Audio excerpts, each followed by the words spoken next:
नमस्कार दोस्तों, मेरे चैनल अल्फाजा डायरी वदीपा सोनी में आपका स्वागत है। आज मैं आपके लिए इस्मत चुगताई जी द्वारा लिखी कहानी भाभी लेकर आई हूँ। तो चलिए सुनते हैं। भाभी ब्याह कर आई थी तो मुश्किल से 15 वर्ष की होगी। बड़बार भी तो पूरी नहीं हुई थी। भैया की सूरत से ऐसी लजरती थी जैसे कसाई से बकरी, मगर साल भर के अंदर ही वो जैसे मुँह बंद कली से खिलकर फूल बन गई। आंखों में हिरनों जैसी वहशत दूर होकर गरूर और शरारत भर गई।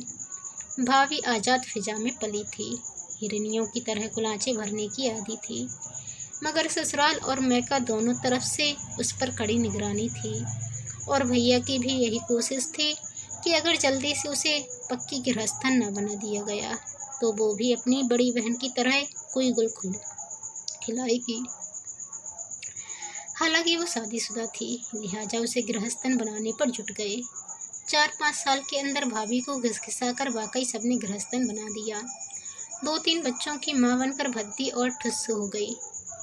अम्मा उसे खूब मुर्गी का शोरवा, गोंद सटूरे खिलाती, भैया टानिक पिलाते और हर बच्चे के बाद वो 10-15 पाउंड बढ़ जाती। आहिस्ता आहिस्ता उसने अपना बनना सवरना ही छोड़ दिया। भैया को लिपस्टिक से नफरत थी। आंखों में मानो काजल और मस्करा देखकर वो चिढ़ जाते। भैया को बस गुलाबी रंग पसंद था या फिर लाल। भाभी ज़्यादातर गुलाबी या सुर्ख ही कपड़े पहना करती थी, साड़ी गुलाबी और सुर्ख लाल ब्लाउज, या कभी गुलाबी के साथ हल्का गहरा गुलाबी। शादी के वक्त उसके बाल कटे हुए थे, मगर दुल्हन बनाते वक्त ऐसे तेल चुपड़कर बांधे गए थे कि पता ही नहीं चलता था कि वो परकटी मैम है। अब उसके बाल तो बढ़ गए थे, मगर पै दर पै बच्चे होने की वजह से वो जरा गंजी सी हो गई थी। वैसे भी वो बाल कसकर मैली धज्जी सी बांध लिया करती थी। उसके मियाँ को वो मैली कुचैली ऐसी ही बड़ी प्यारी लगती थी, और मैके ससुराल वाले भी उसकी सादगी को देखकर उसकी तारीफों के गुण गाते थे। भाभी थी बड़ी प्यारी सी, सुगढ़ नस्क मक्खन जैसी रंगत, सुडोल हाथ पाँव, मगर उसने इस बुरी तरह से अपने आप को ढीला छोड़ दिया था कि खमीरे आटे की तरह बह गई थी। उफ, भैया को चैन और स्कर्ट से कैसी नफरत थी। उन्हें ये नए फैशन की बदन पर चिपकी हुई कमीज से भी बड़ी घिन आती थी। तंग मोई की सलवारों से तो उसे ऐसे जलते थे कि तौबा। खैर, भाभी बेचारी तो सलवार कमीज के काबिल रह ही नहीं गई थी। वो तो बस ज़्यादातर ब्लाउज और पेटीकोट पर ड्रेसिंग गाउन चढ़ाई घूमा करती। कोई जान पहचान वाला आ जाता तो भी बेतकल्फ़ी से वही अपना नेशनल ड्रेस पहने रहती। कोई औपचारिक मेहमान आता तो अमूमन वो अंदर ही बच्चों से शर्मारा करती। जो कभी बाहर जाना पड़ता तो लिथड़ी हुई सी साड़ी लपेट लेती। वो गृहस्थन थी, बा थी और चहेती भी थी। उसे वंश वर्कर किसी को लुभाने की क्या ज़रूरत थी। और भाभी शायद यूं ही कौडर बनी अधेड़ और फिर बूढ़ी हो जाती। बहुएं ब्याह कर लाती जो सुबह उठकर उसे झुककर सलाम करती, गोद में पोता खिलाने को देती। मगर खुदा को कुछ और ही मंजूर था। शाम का वक्त था, हम सब लॉन में बैठे चाय पी रहे थे। भाभी पापड़ तलने बावर्ची खाने में गई थी। बावर्ची ने पापड़ लाल कर दिए। भैया को बादामी पापड़ भाते हैं। उन्होंने प्यार से भाभी की तरफ देखा और वो झट उठकर पापड़ तलने चली गई। हम लोग मज़े से चाय पीते रहे। धाएं से फुटबॉल आकर एन भैया की प्याली में पड़ी। हम सब उछल पड़े। भैया मारे गुस्से के पन्ना उठे। कौन पाजी है? उन्होंने जिधर से गेंद आई थी उधर मुँह करके डांटा। बिखरे हुए बालों का गोलमोल सर और बड़ी बड़ी आंखें ऊपर से झांकी। एक छलांग में भैया मुंडेर पर थे और मुजरिम के बाल उनकी गिरफ्त में। वो है, एक चीख गूंजी और दूसरे लम्हे भैया ऐसे उछलकर अलग हो गए जैसे उन्होंने बिच्छू डंक के पर हाथ डाल दिया हो या अंगारा पकड़ लिया हो। Sorry, I am very sorry, वो हकला रहे थे। हम सब दौड़ कर गए। देखा तो मुंडेर के उस तरफ एक दुबली नागिन सी लड़की, सफ़ेद ड्रेन टाइप और नींबू के रंग का स्लीवलेस ब्लाउज पहने, अपने बालों में पतली पतली उंगलियां फेरकर खसियानी हंसी हंस रही थी। और फिर हम सब हंसने लगे। भाभी पापड़ों की प्लेट लिए अंदर से निकले और बगैर कुछ पूछे ये समझकर हंसने लगे कि ज़रूर कोई हंसने की बात हुई होगी। उसका ढीला ढाला पेट हंसने से फुदकने लगा। और जब उसे मालूम हुआ कि भैया ने शबनम को लड़का समझकर उसके बाल पकड़ लिए तो और भी जोर जोर से कहे लगाने लगी कि कई पापड़ के टुकड़े घास पर बिखर गए। शबनम ने बताया कि वो उसी दिन अपने चाचा खालिद जमील के यहाँ आई है। अकेली जी घबराए तो फुटबॉल ही लुढ़काने लगी, जो इत्तेफाकन भैया की प्याली पर आ गूंदी। शबनम भैया को अपनी तीखी मस्करा लगी आंखों से घूर रही थी। भैया मंत्रमुग्ध सन्नाटे में उसे तक रहे थे। एक करंट उन दोनों के दरमियान दौड़ रहा था। भाभी इस करंट से कटी हुई जैसे कोसों दूर खड़ी थी। उसका फुदकता हुआ पेट सहम कर रुक गया। हंसी ने उसके होठों पर लड़खड़ाकर दम तोड़ दिया। उसके हाथ ढीले हो गए। प्लेट के पापड़ घास पर गिरने लगे। फिर एकदम वो सारे जाग पड़े और ख्वाबों की दुनिया से लौट आए। शबनम फुदक कर मुंडेर पर चढ़ गई। आइए चाय पी लीजिए। मैंने ठहरी हुई फिजा को धक्का देकर आगे खिसकाया। एक लचक के साथ शबनम ने अपने पैर मुंडेर के उस पार से इस पार झुलाए। शबनम का रंग पिघले हुए सोने की तरह लौ दे रहा था। उसके बाल स्याह भौरा थे, मगर आंखें जैसे स्याह कटोरियों में किसी ने शहद भर दिया हो। नींबू के रंग के ब्लाउज का गला बहुत गहरा था। होंठ तरबूजी रंग के और उसी रंग की नेल पॉलिश लगाए वो बिल्कुल किसी अमेरिकी इश्तहार की मॉडल मालूम हो रही थी। भाभी से कोई फुटबॉल लंबी लग रही थी, हालांकि मुश्किल से 2 इंच ऊंची होगी। उसकी हड्डी बड़ी नाजुक थी, इसलिए कमर तो ऐसी कि छल्ले में पिरो लो। भैया कुछ गुमसुम से बैठे थे। भाभी उन्हें कुछ ऐसे ताक रही थी जैसे बिल्ली पर तौलते हुए परिंदे को घूरती है, और जैसे ही वह पर फड़फड़ाए बढ़कर दबोच ले। उसका चेहरा तमतमा रहा था, होंठ बिछे हुए थे, नथुने फड़फड़ा रहे थे। इतने में मुन्ना आकर उसकी पीठ पर धम से कूदा। वो हमेशा उसकी पीठ पर ऐसे ही कूदा करता था जैसे वो गुदगुदा सा तकिया हो। भाभी हमेशा ही हंस दिया करती थी, मगर आज उसने चटाक चटाक 2-4 चांटे जड़ दिए। शबनम परेशान हो गई। अरे अरे अरे रोकिए ना, उसने भैया का हाथ छूकर कहा। बड़ी गुस्सावर है आपकी मम्मी, उसने मेरी तरफ मुंह फेर कर कहा।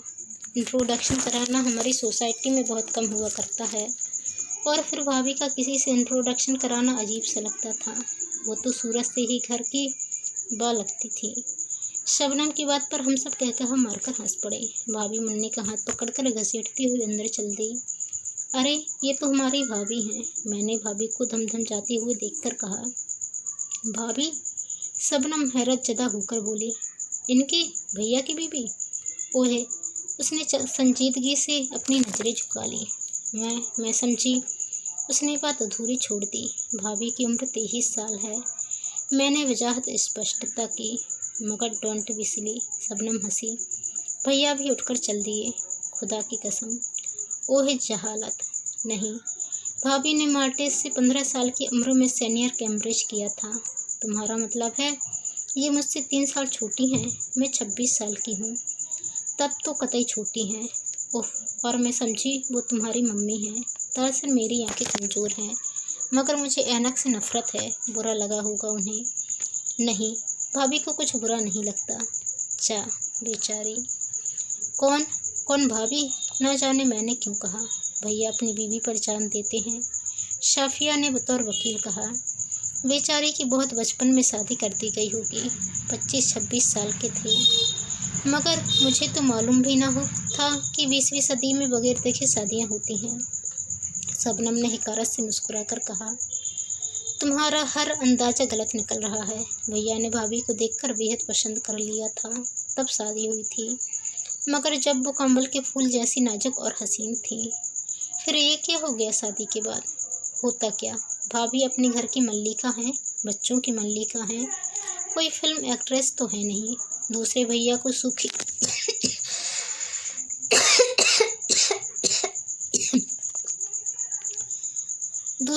को सूखी मारी लड़कियों से घिनाती है।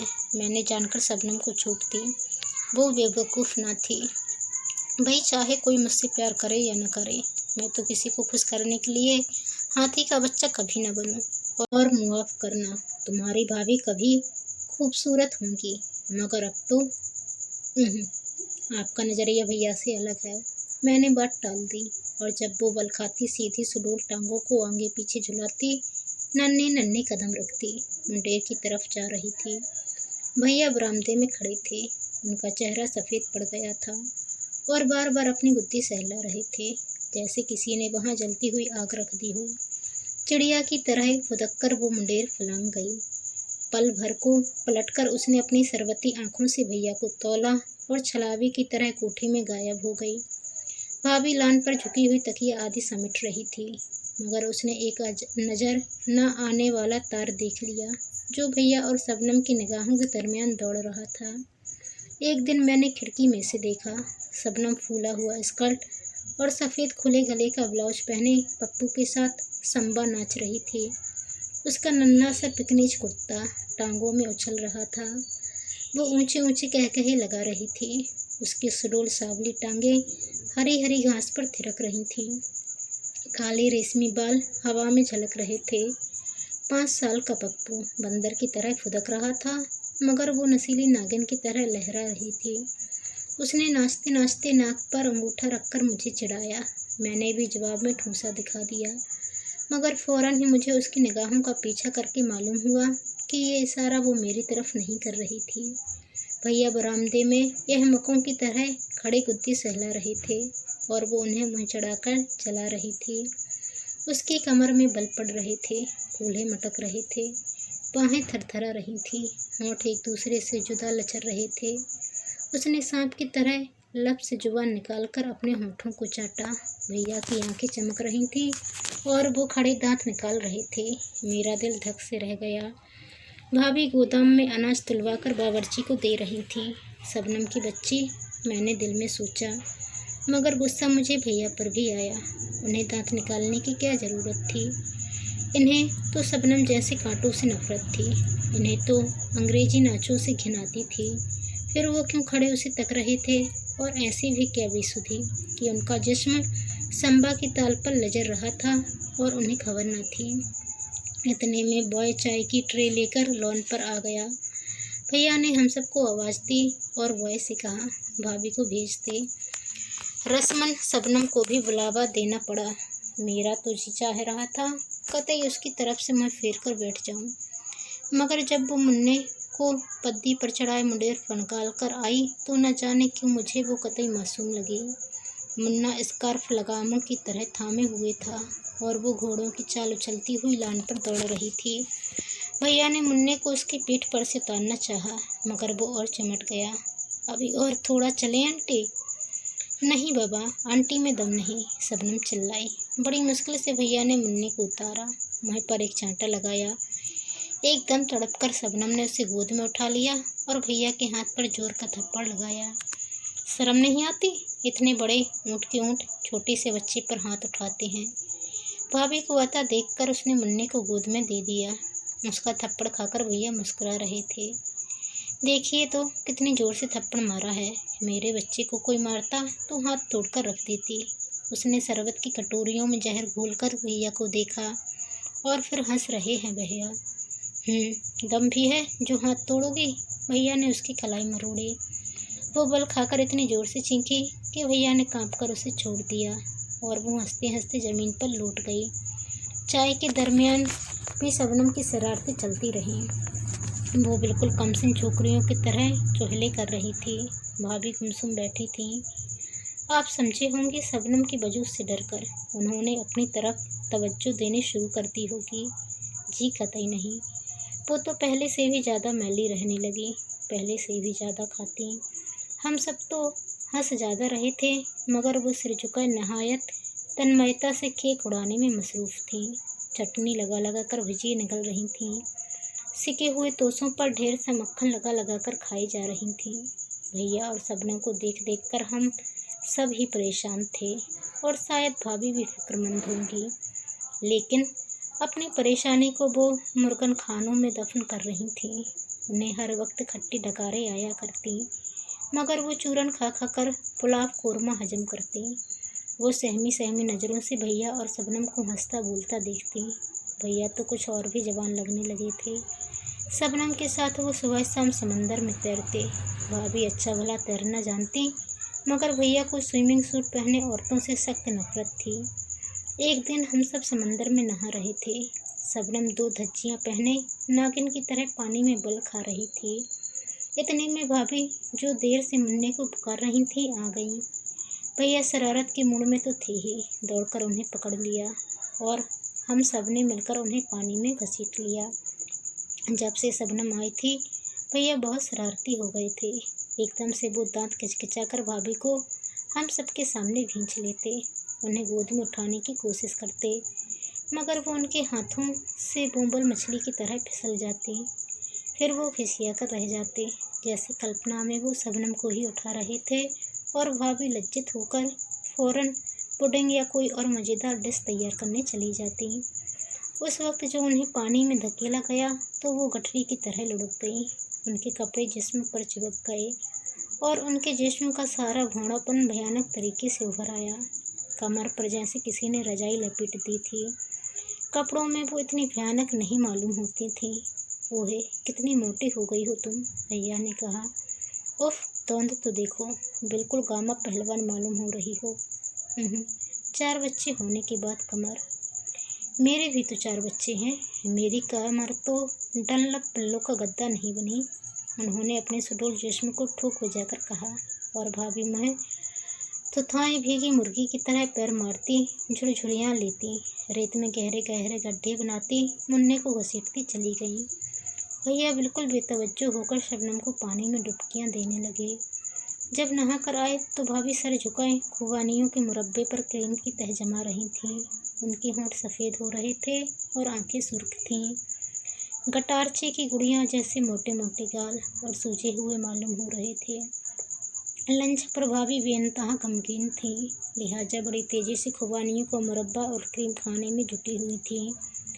शबनम ने डिश की तरफ देखकर ऐसे फरेरी ली जैसे खुबानियाँ ना हों, सांप बिच्छू हों। जहर है जहर, उसने नफासत से ककड़ी का टुकड़ा कुतरते हुए कहा, और भैया भाभी को घूरने लगे, मगर वो सपासप मुरब्बा उड़ाती रही। हद है, उन्होंने नथुने फड़फड़ाकर कहा।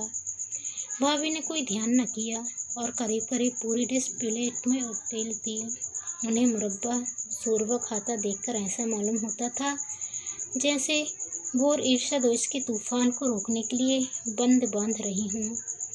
खुदा के लिए बस करो, डॉक्टर भी मना कर चुका है, ऐसा भी क्या चतुरपन, भैया ने कह ही दिया। मोम की दीवार की तरह भाभी पिघल गई।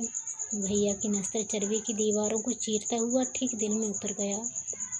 मोटे मोटे आंसू भाभी के फूले हुए गालों पर फिसलने लगे।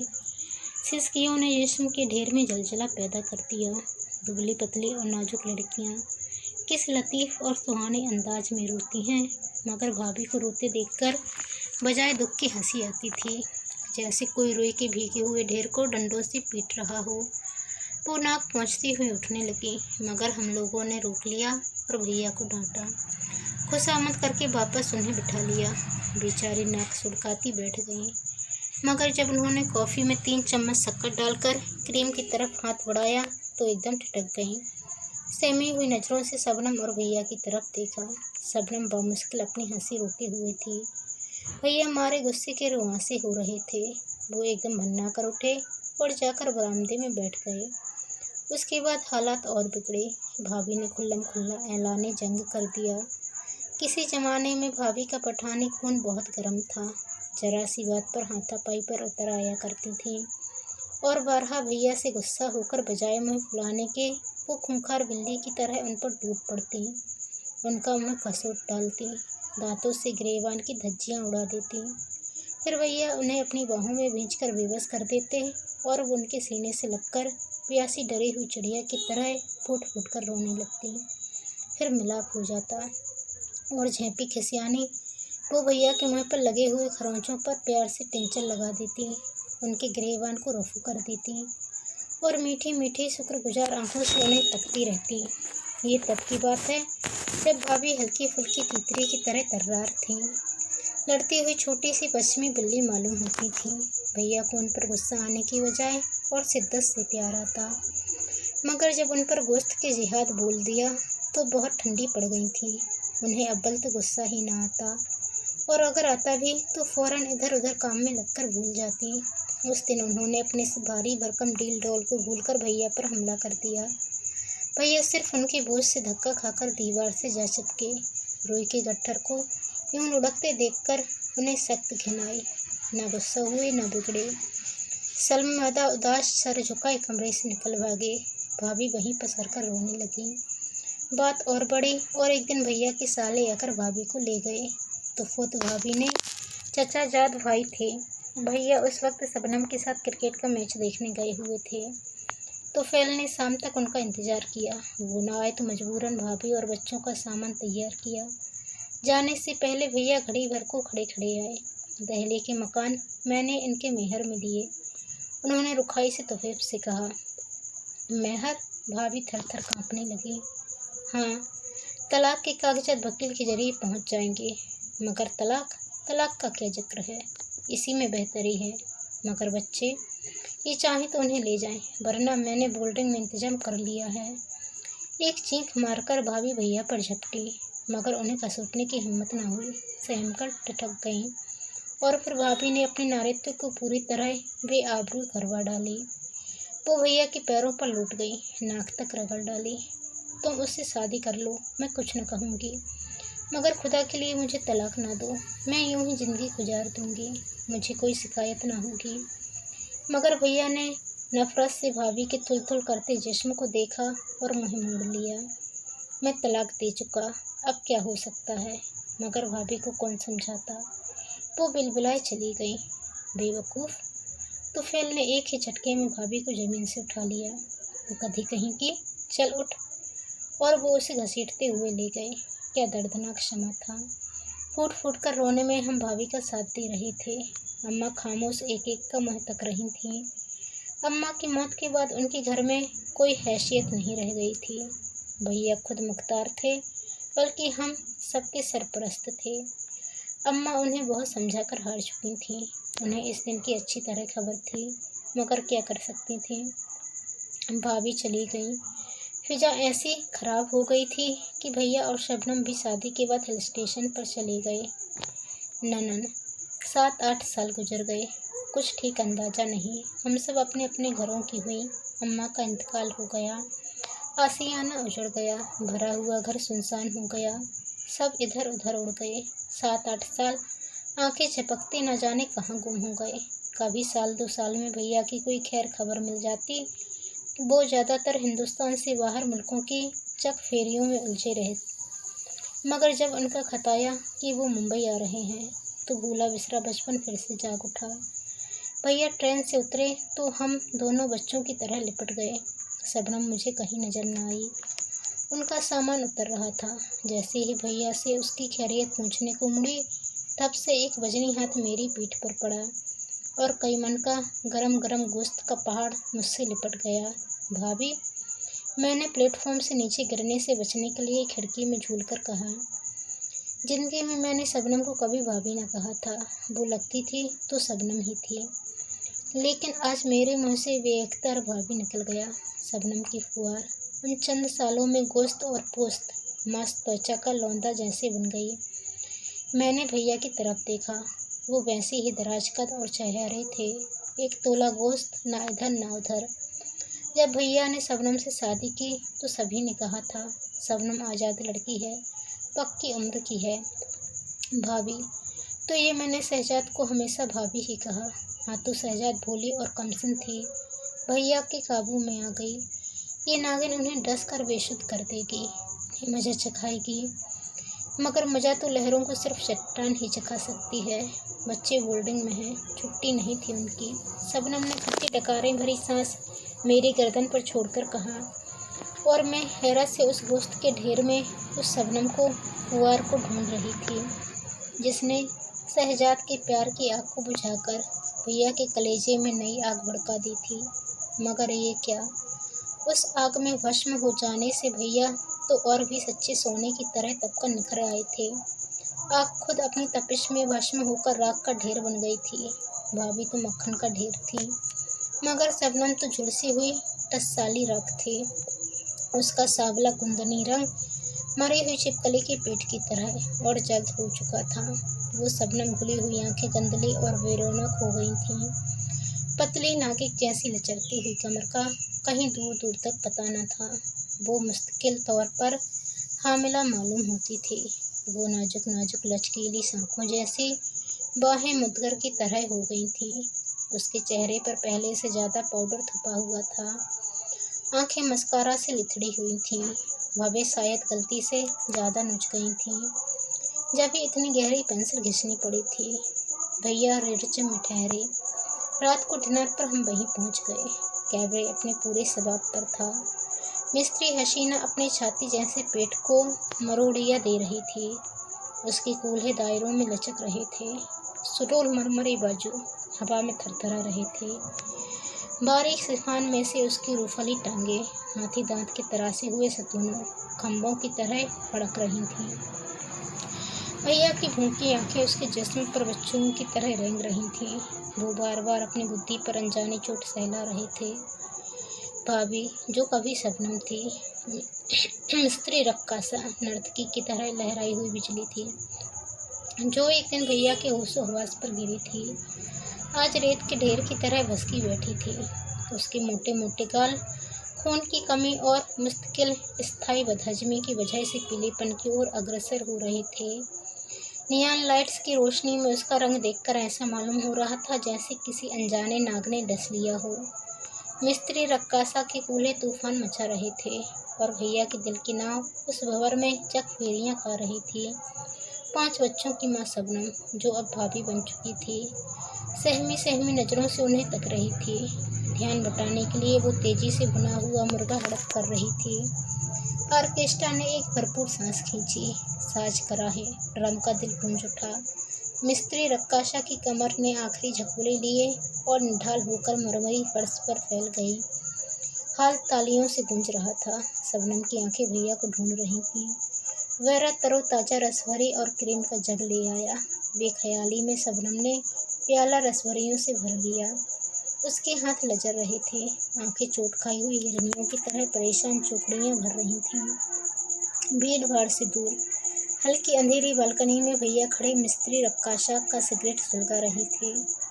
उनकी रस्मी निगाहें रक्काशा की नसीली आंखों से उलझ रही थीं। शबनम का रंग उड़ा हुआ था और वो एक ऊबड़ खाबड़ पहाड़ की तरह गुमसुम बैठी थी। शबनम को अपनी तरफ तकता देखकर भैया रक्काशा का बाजू थामे अपनी मेज पर लौट आए और हमारा तारुफ कराया। मेरी बहन, उन्होंने मेरी तरफ इशारा किया। रक्काशा ने लचककर मेरे वजूद को मान लिया। मेरी बेगम, उन्होंने ड्रामाई अंदाज में कहा, जैसे कोई मैदान जंग में खाया हुआ जख्म किसी को दिखा रहा हो। रक्काशा स्तब्ध रह गई, जैसे उनकी जीवन संगिनी को नहीं, खुद उनकी लाश को खून से लथपथ देख लिया हो। वो भयभीत होकर शबनम को घूरने लगी। फिर उसने अपने कलेजे की सारी ममता अपनी आंखों में समाकर भैया की तरफ देखा। उसकी एक नज़र में लाखों फसाने पोशीदा थे। उफ, ये हिंदुस्तान, जहाँ जहालत से कैसी कैसी प्यारी हस्तियाँ रस्म रिवाज पर कुर्बान की जाती हैं।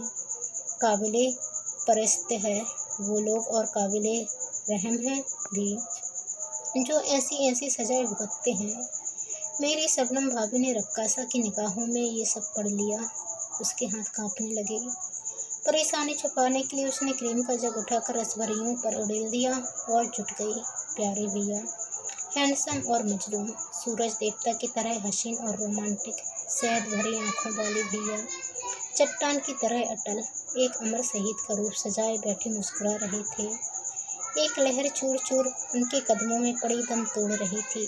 दूसरी नई नवीली लचकती हुई लहर उनकी पथरीली बाहों में समाने के लिए बेचैन और बेकरार थी। तो दोस्तों, आपको ये कहानी कैसी लगी कमेंट कर जरूर बताएं। चैनल पर नए आए हैं तो चैनल को सब्सक्राइब कर बेल आइकन को क्लिक कर लें। धन्यवाद। जय हिंद।